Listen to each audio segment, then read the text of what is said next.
Hi everyone, this is Modern Medieval Man. Welcome to our first video. Today we're going to be making Carmaline sauce.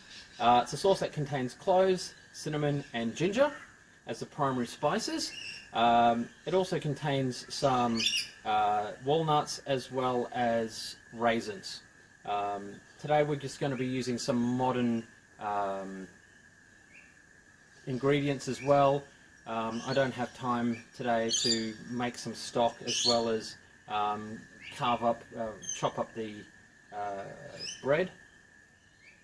And so what we're going to do is we're just going to go ahead and make the sauce for you. The first thing I'm doing here is I'm going to be putting some beef broth, or in this case beef stock, into my pipkin here. Okay, so this is over some coals. I'll just hold this up here. I know one of my followers was asking what a pipkin is. So it's just a clay or earthenware pot. It's got these nice little legs on it, so it doesn't need to sit on a trivet while it sits over the coals. Now it asks for 3/4 of a cup in the recipe. So I'm just going to put that in there now.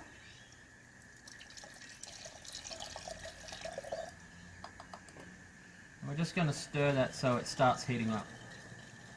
Now, what you need to do is you do need to bring the stock up to a boil while you've got these spices in there. That is to temper the spices. Because the spices are raw, particularly the cloves will be very pungent. Normally what you would do with a raw spice is you would fry those off in a frying pan. This is once again an assumption. In a modern analog, when we're dealing with raw spices, especially a spicy curry, you would fry those spices off before you even add any of your ingredients, so like your meats and things like that. But the recipe doesn't mention that at all, so we can only assume by boiling your stock or your broth, that's tempering your spices so you don't get that raw spice flavour. I'm going to be adding in 1.5 tablespoons of vinegar. I think this will help temper the spice as well. A lot of medieval sauces do use vinegar in them. Vinegar does actually cook spices, so I'm just going to add that now. I'm using white vinegar for 2 reasons. The first reason is that I find white vinegar isn't as strong a flavour as red wine vinegar. The other reason is it doesn't mention to use white or red wine vinegar. A lot of medieval households or manors would actually have an on-staff vinegar maker, and they would just be making that with whatever wines that had gone off. So we can just make an assumption here that the recipe would be calling for them to use whatever vinegar they had available. Here I'm going to be putting in 1/16 of a teaspoon of ginger powder. Now I know we haven't discussed ginger as a medieval spice yet. In context, it is used obviously. In this case, I haven't ground up the powder myself, but for time's sake, we're just going to use some pre-ground ginger. Here I'm just about to put in 1/2 cup of breadcrumbs. Now I'm using some pre-bought breadcrumbs. Now if you're about to do this in camp, what you can do is just get a couple of crusts or cut from a loaf, some bread. What you would do is you just cut that very finely. For the recipe, all that's doing is using as a thickener to make the sauce almost into a paste. So here I've got some cloves.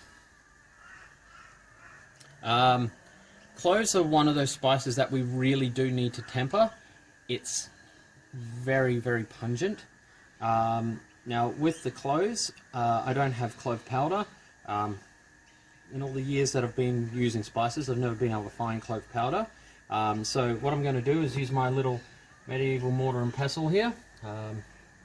So what I'm going to do is just going to start grinding away. This mortar and pestle is earthenware.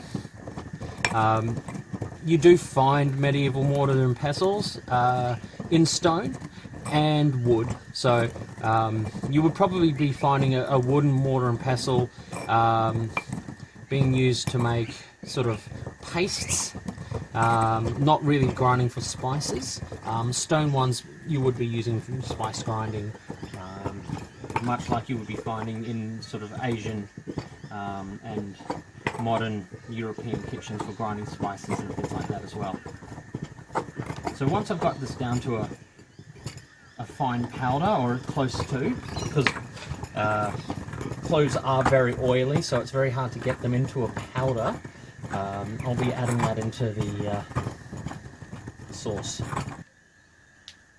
Okay, so now I've got it down to a powder.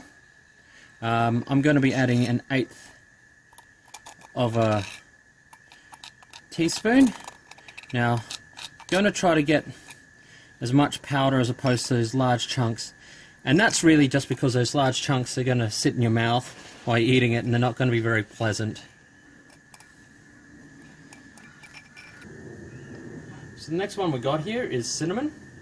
Okay, I am using cinnamon as opposed to cassia.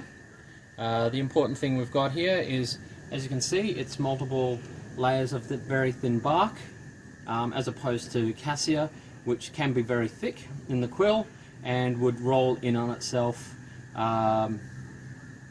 So that's how I can tell it's actually cinnamon as opposed to cassia. I'm not going to use this actual piece. I've got some powder.